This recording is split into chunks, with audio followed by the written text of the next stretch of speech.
మస్తాన్ సాయి వీడు నిజంగా కామపిశాచే, మనిషి అని పిలవడానికి కూడా వీలేదు. ఎన్నో ఏళ్లుగా వీడు ఈ అరాచకాలు చేస్తున్నాడు. ఎట్టకేలకు పాపం పండి కటకటాల్లో పడ్డాడు.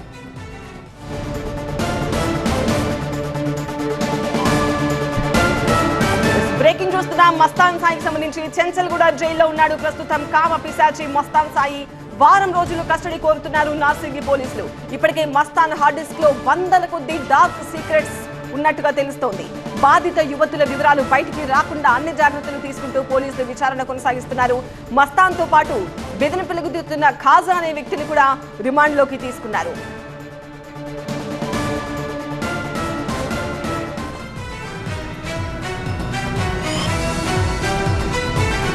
మస్తాన్ సాయికి సంబంధించిన మరింత సమాచారం నార్సింగి పోలీస్ స్టేషన్ నుంచి మా కలీగ్ జ్యోతిని అడిగి తెలుసుకుందాం. జ్యోతి, మస్తాన్ సాయితో పాటు ఖాజా అనే వ్యక్తిని కూడా రిమాండ్లోకి తీసుకున్నట్టుగా తెలుస్తోంది. విచారణ ఏ విధంగా సాగుతోంది?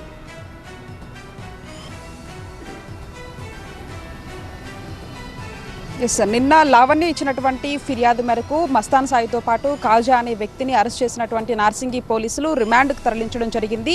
ఈ ఇద్దరి మీద కూడా 5 సెక్షన్ల కింద కేసులు నమోదు చేయడం జరిగింది. ప్రధానంగా మస్తాన్ సాయి అనే వ్యక్తి మాత్రం ఒక చాలా డేంజరస్ పర్సన్గా కూడా చెప్పుకోవచ్చు. ఎవరైతే పెళ్ళైనటువంటి వివాహితులతో పాటుగా యువతులని టార్గెట్గా చేసుకుని వాళ్ళ వ్యక్తిగత వీడియోల్ని తన హార్డ్ డిస్క్లో భద్రపరచుకోవడం జరిగింది. దాదాపుగా కొన్ని వందల వీడియోలు, వ్యక్తిగత వీడియోలు, ప్రైవేట్ వీడియోలు అతను హ్యాక్ చేయడంతో పాటు హార్డ్ డిస్క్లు ఇవన్నిటిని కూడా సీక్రెట్గా దాచుకొని వాళ్ళని బ్లాక్మెయిల్ చేసుకుంటూ వాళ్ళకి అంటే ఎవరైతే ఈ మస్తాన్ సాయికి సంబంధించి పూర్తి స్థాయిలో తనకి ఈ కామవాంఛన తీర్చేందుకు వాళ్ళకి బెదిరింపులకు పాల్పడడం, ఇష్టానుసారంగా అమ్మాయిల్ని వేధింపులకు గురి చేయడము లాంటివి చేస్తూ ఉంటాడు. ఈ క్రమంలో ఎప్పుడెప్పుడు ఈ మస్తాన్ సాయి ఈ అంశాలకు సంబంధించి గతంలో కూడా ఎప్పుడైతే ఈ లావణ్య కేసు కావచ్చు లేకపోతే డ్రగ్స్ కేసు అంశాలకు సంబంధించి వెలుగులోకి మస్తాన్ సాయి పేరు వచ్చిన తర్వాత అప్పటికి తాను ఈ విధంగా యువతలను కావచ్చు లేదంటే బ్లాక్మెయిల్కు పాల్పడుతూ ఉన్నాడు. అంతేకాకుండా వ్యక్తిగత వీడియోలన్నింటినీ కూడా అతను ఈ విధంగా సీక్రెట్గా ఉంచుకొని వాళ్ళని ప్రతిసారి కూడా వేధింపులకు గురి చేస్తున్నాడన్న అంశాలకి బయటకు వచ్చినప్పటికీ కూడా ఇప్పుడు తాజాగా వస్తున్నటువంటి వీడియోలు కావచ్చు ఇవన్నీ చూసినటువంటి పోలీసులు సైతం కూడా షాక్కి గురవుతున్నటువంటి పరిస్థితి. ఈ నేపథ్యంలో ప్రస్తుతానికి మాత్రం మస్తాన్ సాయితో పాటు ఖాజా అనే వ్యక్తిని ఇద్దరిని కూడా పోలీసులు రిమాండ్కి అయితే తరలించడం జరిగింది. వీళ్ళని ఖచ్చితంగా కూడా పోలీసులు కస్టడీకి కోరనున్నారు. ఈ వారం రోజుల పాటు కోరేటటువంటి కస్టడీకి సంబంధించి కోర్టు ఒకవేళ అంటే కస్టడీ పిటిషన్ దాఖలు చేసిన తర్వాత ఎన్ని రోజుల పాటు కస్టడీకి ఇస్తుంది, ఇచ్చిన తర్వాత అసలు ఈ యువతులు చాలా మంది కూడా బయటకు వచ్చి వాళ్ళకి సంబంధించినటువంటి విషయాలని పోలీసులు ఎదుట చెప్పేందుకు కూడా కొంత భయపడుతున్నటువంటి ఆ వాతావరణం కనిపిస్తుంది. ప్రస్తుతం మనం నార్సింగి పోలీస్ స్టేషన్ దగ్గర ఉన్నాము. ఈ అంశాలకు సంబంధించి పూర్తి స్థాయిలో కూడా పోలీసులు చాలా అంటే ఎవరైతే ఇంకా బాధితులు ఉన్నారో వాళ్ళు ధైర్యంగా వచ్చి కంప్లైంట్ ఇవ్వాల్సిందిగా కూడా చెప్తున్నటువంటి పరిస్థితి.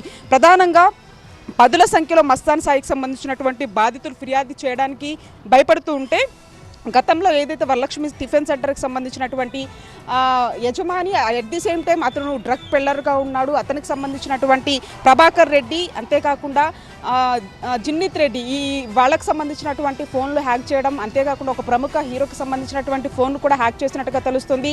వ్యక్తిగత వీడియోలను తీసుకోవడము, యువతులని అంతేకాకుండా ఎవరైతే వివాహితులు ఉంటారో వాళ్ళు లక్ష్యంగా చేసుకొని వాళ్ళని బ్లాక్మెయిల్ చేయడము, ఆ తర్వాత వాటన్నిటినీ కూడా ఈ విధంగా భద్రపరుచుకొని వాళ్ళకి ఆ వీడియోస్ని పంపించడము, ఆ వీడియోస్ ఆధారంగా కూడా డబ్బులను సొమ్ము చేసుకోవడంతో పాటు కామవాంఛన తీర్చాలంటూ కూడా బెదిరింపులకు పాల్పడడం, ఇవన్నిటినీ తెలుసుకున్నటువంటి అంటే వీటన్నిటినీ కూడా చాలా ఒక కామ పిచాచిగా వ్యవహరిస్తున్నటువంటి పరిస్థితి. ఈ నేపథ్యంలో ప్రస్తుతానికి మాత్రం పోలీసులు అరెస్ట్ చేసి రిమాండ్కి తరలించారు.